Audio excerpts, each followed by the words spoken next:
The day I found out my entire life was a lie, I was sitting on my mom's bedroom floor holding a birth certificate with her name on it. Under Mother, it didn't say some stranger's name. It said Catherine Parker, my mom's name. The same woman who'd spent 19 years reminding me I was just adopted, that I should thank her every day for taking me in, was staring back at me from the line that was supposed to belong to the woman who gave me away. In that moment, my hands started shaking so hard I almost tore the paper. Because if my mom was on my birth certificate, what was I really? Adopted? Abandoned? Or something much, much worse? My name is Olivia, and I'm 19 years old. If you'd asked me a month ago who I was, I would have said I'm the adopted kid, the one my parents saved. I would have said it like it was carved in stone, like the sky is blue or water is wet, because that's what my mom told me, over and over, my entire life. You should be grateful, Olivia. We adopted you. We didn't have to keep you. She used that line like a knife. Sometimes she said it soft, almost sweet. Sometimes she spat it like an insult. But the message was always the same. Remember where you came from. Remember what we did for you. Remember, you can be taken back. I'll tell you exactly what I found in that drawer and what I did with the truth once I had it. But first, if you like raw, messy family stories where people finally stop being the quiet victim and take their power back, make sure you subscribe, because this isn't just about papers in a drawer. It's about a mom who rewrote my whole life so she wouldn't have to face what she did. Growing up, adopted wasn't just a description in my house. It was a warning. The first time I really understood it, I was 6. I'd knocked over a glass of orange juice on the kitchen table. It splashed everywhere, into my mom's lap, onto a stack of unpaid bills, dripping on the floor. "I'm sorry, Mom, I didn't mean," I blurted, already on the verge of tears.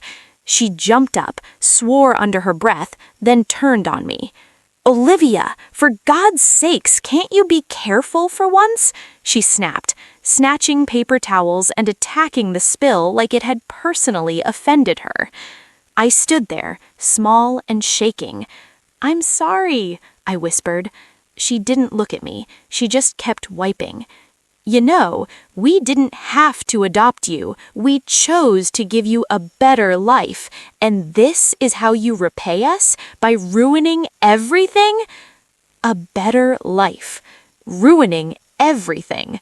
Over a glass of juice. That night, staring at the glow-in-the-dark stars on my ceiling, I tried to picture the worst place I was supposed to have come from. According to my mom, if they hadn't adopted me, I'd probably be bouncing from home to home, hungry, dirty, broken. "Kids like you end up in bad places, Olivia," she'd say while stirring a pot. "You got lucky with us." Lucky. That word became a chain. At 8, I drew a family portrait in school. My mom, my dad, my little brother Ethan, and me. All of us smiling, holding hands. I colored my mom's dress bright yellow because she always said yellow made her feel like sunshine. "Look, Mom, I drew us," I said, holding the paper out in the kitchen. She glanced at it for half a second, then back at the stove. "That's nice. Did you vacuum like I asked?" she said. "I was going to after showing you," I said. She sighed loudly. "Olivia, we didn't adopt you so you could just sit around drawing. You need to help out. Your brother is our real baby. He needs my attention. You're old enough to understand that." Our real baby.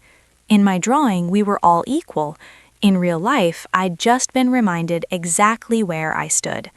That night, I folded that picture until the crayon faces cracked and stuffed it into the back of my closet. By 12, the pattern was clear. If Ethan forgot his homework, my mom would laugh and drive it to school. If I forgot mine, she'd say, right in front of my teacher, "After everything we've done, the least you can do is be responsible, Olivia." If Ethan got sick, she camped out on the couch with him for 3 nights straight, checking his temperature every hour. When I had the flu, she cracked my door open long enough to slide in a bottle of cough syrup. "Take that and sleep. I can't get sick too. Who else is going to keep this house running?" she called from the hallway. By this house, she meant Ethan, the laundry, the dishes, the errands, not me. Any time I tried to say it felt unfair, she had the same answer. "Of course it's different," she said. "He's our biological child. It's not the same. We love you, but you have to be mature enough to understand that." We love you, but. There was always a but.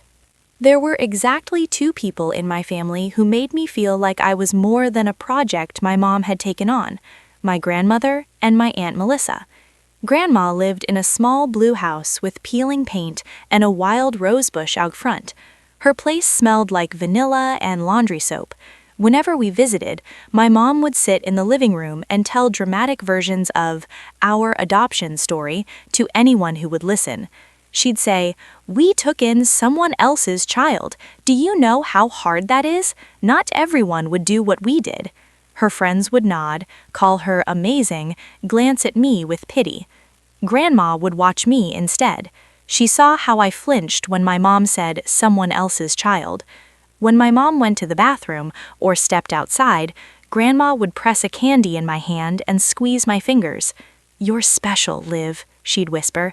"Don't let anyone make you feel like you're less than anybody else in this family. Do you hear me?" I'd nod, even though I didn't really believe her. Once, when I was 11, I heard them arguing in the next room while I pretended to read in the hallway. "You can't talk to her like that, Catherine. She's a child. Stop reminding her she's adopted every 5 minutes. You're going to ruin her. She needs to know how lucky she is. Kids like her end up in terrible places. We saved her. You should be thanking me." "Did you?" Grandma said quietly. "Or did you save yourself from facing what you did?" Back then, I didn't know what that meant. Later, it would make too much sense. Aunt Melissa, my mom's younger sister, was quieter, softer. At family gatherings, she'd pull me away from the chaos and ask real questions. "What are you reading? Drawing anything new? If you could live anywhere, where would you go?" She was the only adult who seemed curious about who I was, not just what I did around the house. Once, when I was 13, she watched me clear the table, start the dishwasher, wipe down counters, and haul a basket of laundry past her while my mom scrolled on her phone and Ethan played video games. "You do all of this?" she asked, taking a towel from the top of the basket. "Yeah," I said. "It's fine. I mean, they took me in. It's the least I can do." She actually flinched. "Who told you that?" she asked. "My mom," I said. "She always says I should be grateful." Aunt Mel looked toward the living room, then back at me. "You're not an employee working off a debt," she said quietly. "You're a kid. You're allowed to just exist." I shrugged. "That's not how it feels," I muttered. She opened her mouth like she wanted to say more, then shut it. "Come to my place sometime," she said instead. "We'll bake cookies and let the dishes sit in the sink for a bit. See if the world ends." It sounded like heaven. My mom never let it happen. "We can't spare you overnight," she'd say. "You're not like other kids. You can't just run off and leave everything for us to handle." By 19, I'd fully absorbed the message. I wasn't just adopted. I was on permanent probation. When I mentioned college, it played out exactly how you'd expect. "College?" my mom scoffed. "With what money? We already spent so much on your adoption. Do you have any idea how expensive that was?" "I got a small scholarship, and I can keep working at the bookstore cafe. I just can't cover everything." "Hoping we'll go into debt for you?" she cut in. "Be realistic. Community college is already generous. Don't expect us to pay for anything. We gave you a roof, food, a family. That's enough." So I took what I could get. I enrolled in community college. I picked up extra shifts at the little bookstore cafe. I told myself it was fine. Other people had it worse. I should be grateful. Then the email came. Dear Olivia, please submit your birth certificate and legal guardianship/adoption documents by the 15th to complete your enrollment. Failure to do so may delay your registration. It looked simple. Send a couple of files. Unless you lived in a house where your own paperwork was treated like a locked vault. At dinner a few days later, I tried to sound casual. The college needs some documents, I said. My birth certificate and the adoption paperwork. Do you know where they are, Mom? She froze. Why? She asked sharply. Because they need them for my file? I said, confused. She jabbed at her food, jaw tight. They're put away somewhere safe, she said.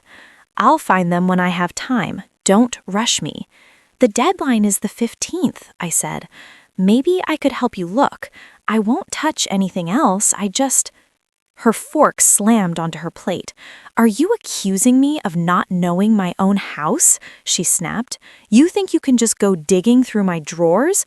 Those papers are private, Olivia. We didn't adopt you so you could wave documents around like a trophy. I'm not trying to. You are obsessed with this college thing, she interrupted. We didn't have that chance. You should be grateful. Stop acting like we owe you more. It's ugly. I'm not asking for money, I tried again. Just copies of, and I said I'll handle it, she cut me off. Drop it. So I dropped it. To her face. Inside, it gnawed at me. At the cafe, my boss, Jenna, watched me burn muffins, mess up orders, forget to smile at customers I usually joked with. Okay, what's going on? She asked, finally, leaning on the counter. You're not here today, Liv. The college needs my adoption documents, I said. My mom keeps dodging it. You don't have copies? She frowned. I've never even seen them, I admitted.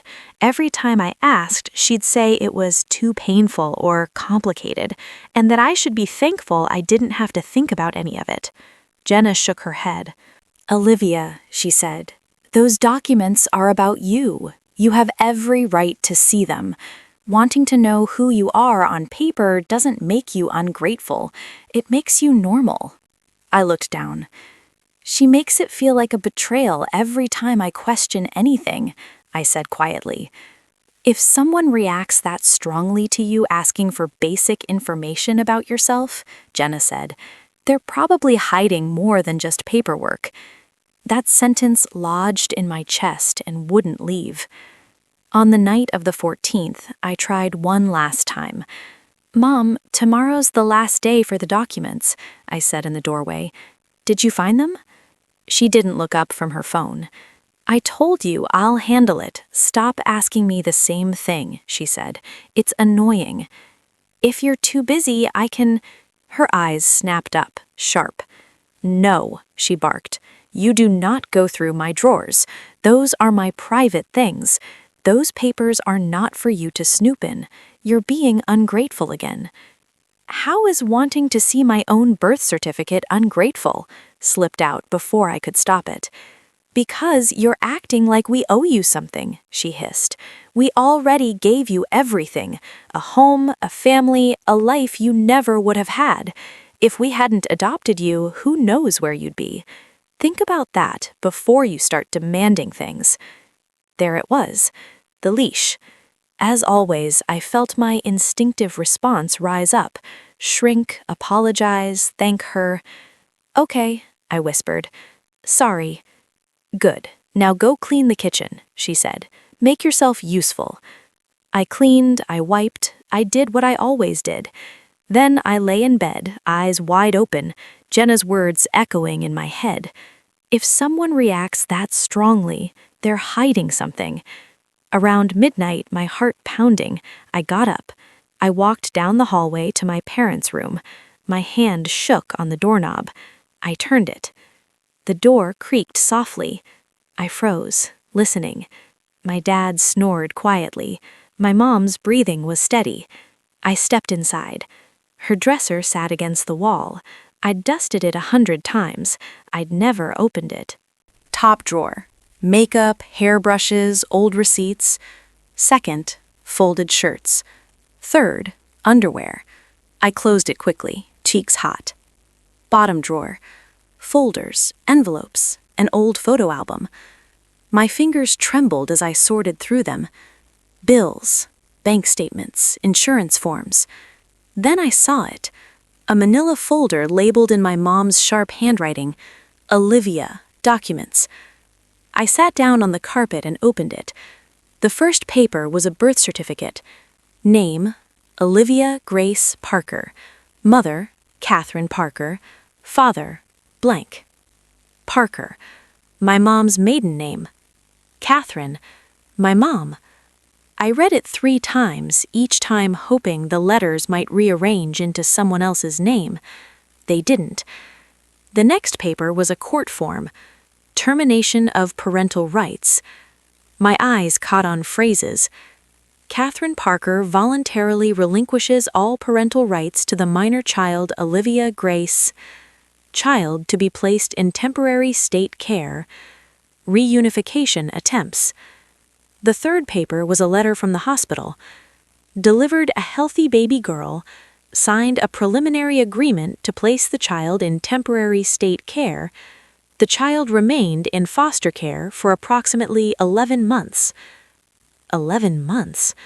Almost a year of my life I had no memory of.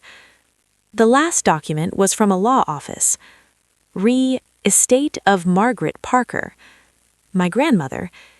In accordance with the last will and testament of Margaret Parker, her granddaughter, Olivia Parker, is to inherit the property located at 482 Willow Lane, as well as the education trust set up in her name.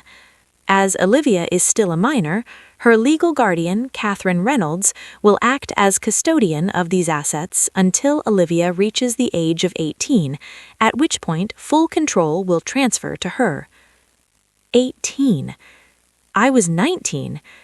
No house, no education fund, just constant speeches about how broke we were and how my adoption had cost so much.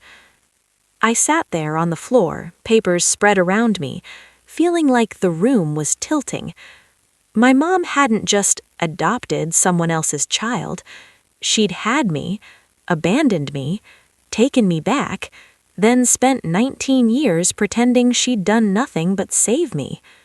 And my grandmother had tried to secure my future, with a house, with money for school, and my mom had used that too.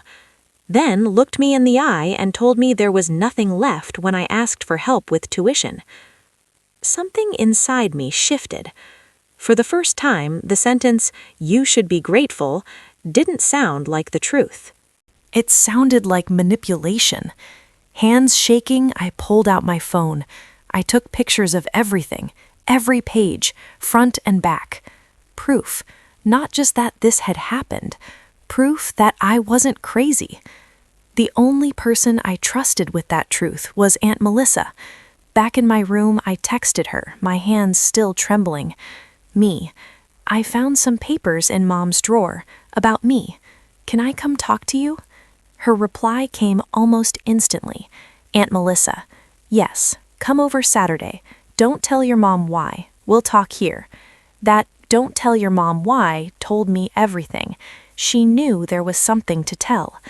The next few days crawled.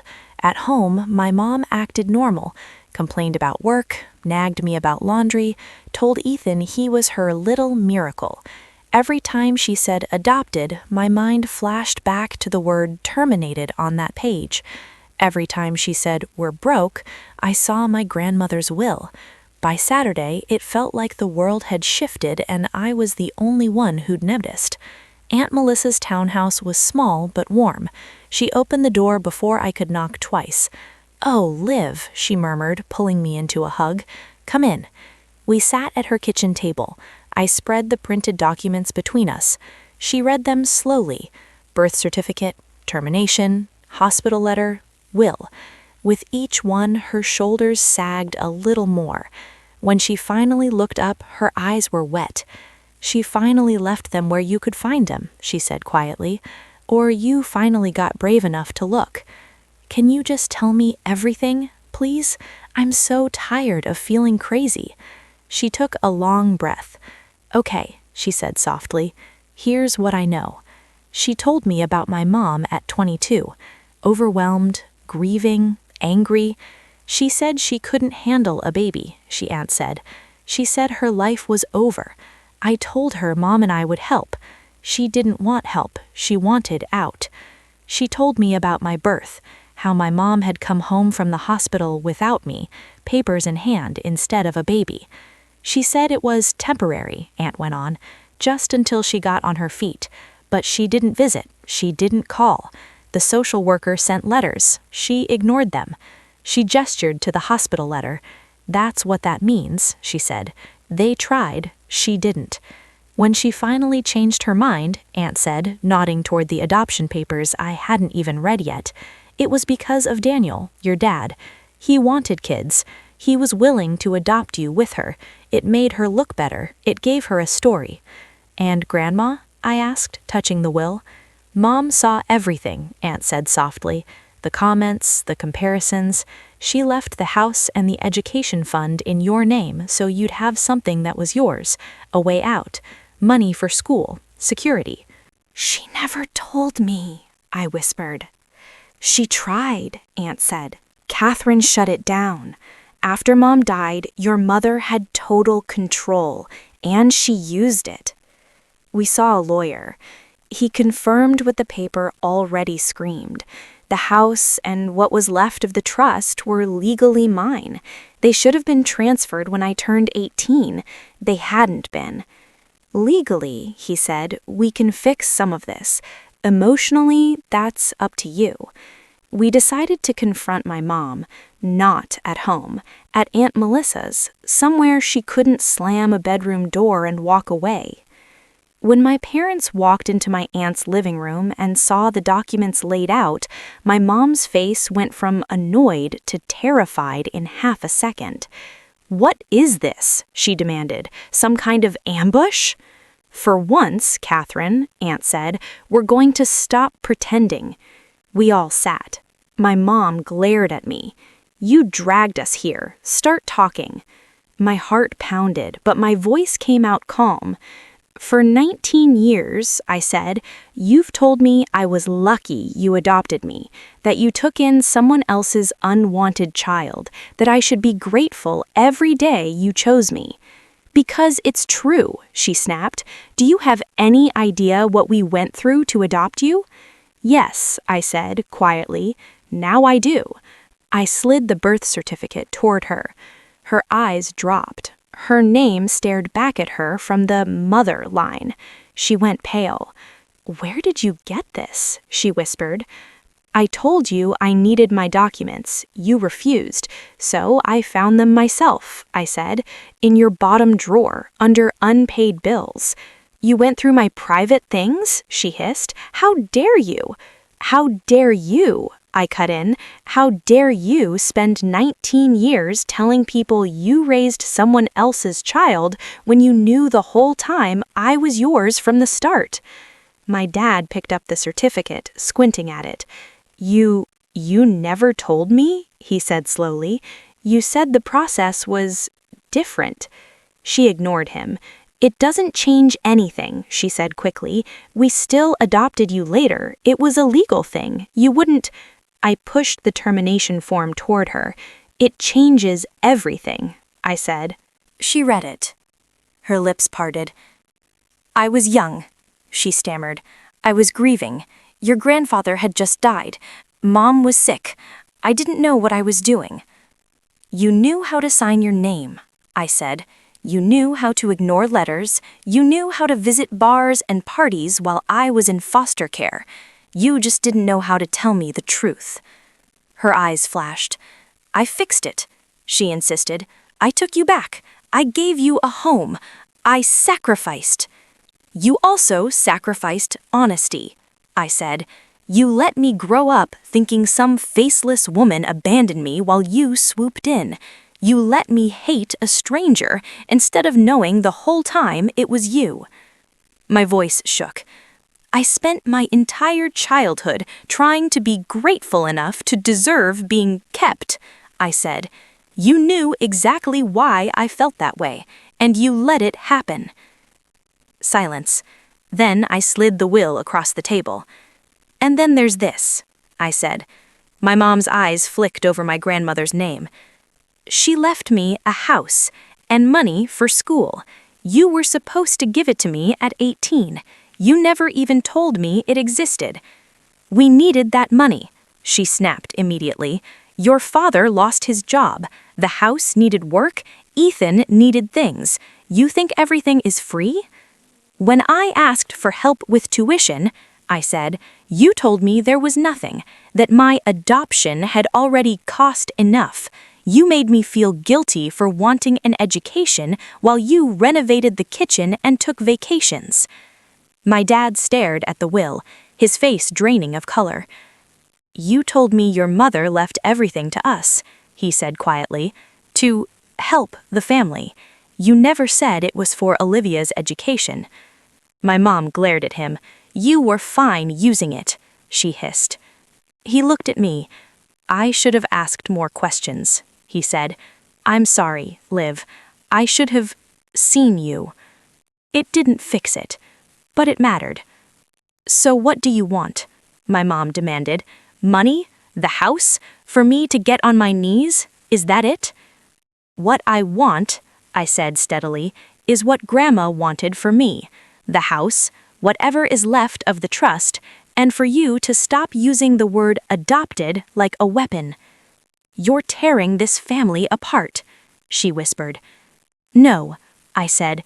"You did that when you decided rewriting the story was easier than admitting what you did.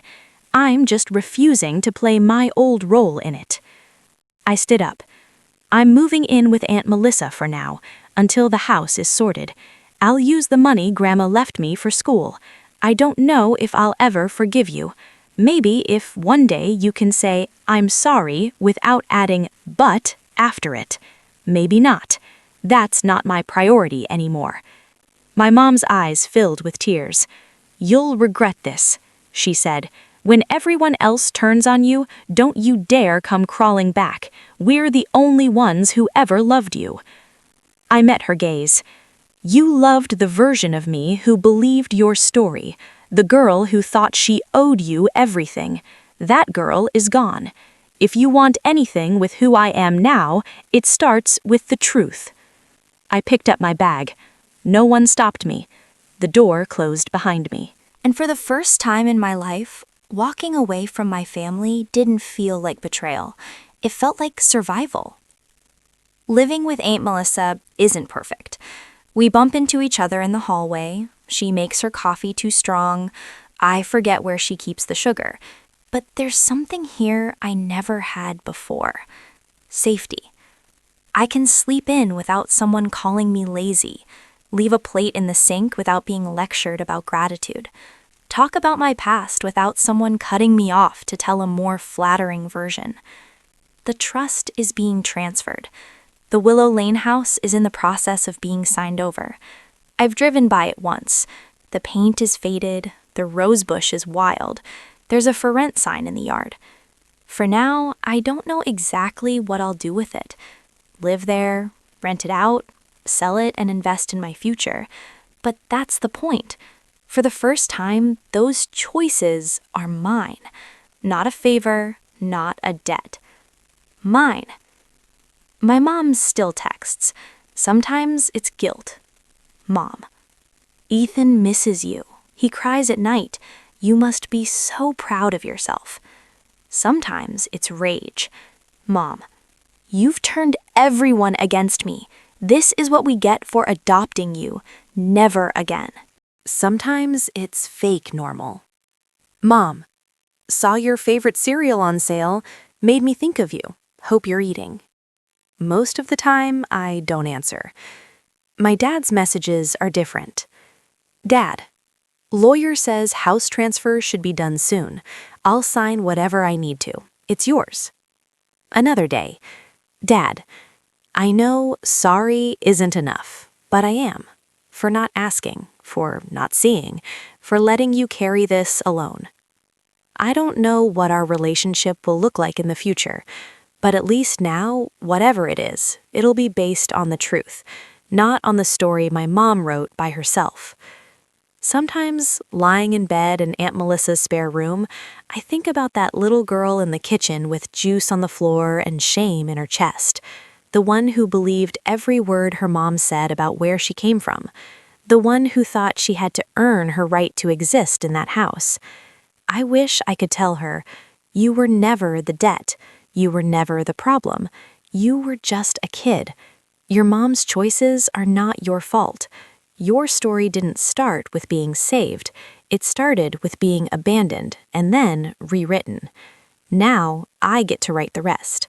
For 19 years, "You're just adopted" was the chain my mom used to keep me small. Now it's just one line in a much bigger story. I'm Olivia. I was abandoned. I was taken back. I was lied to. I was stolen from. And now I'm choosing myself. Sometimes the most powerful revenge isn't yelling or exposing or dragging someone online. It's quietly, stubbornly building the life they never thought you'd have without them. If you were me, if you found out your mom had lied about your entire identity, abandoned you once, then used your adoption and your inheritance to control you, would you ever move back home? Would you forgive her and try to rebuild? Or would you lock your own front door behind you, finally, fully choose yourself, and let her sit with the truth she hid for 19 years?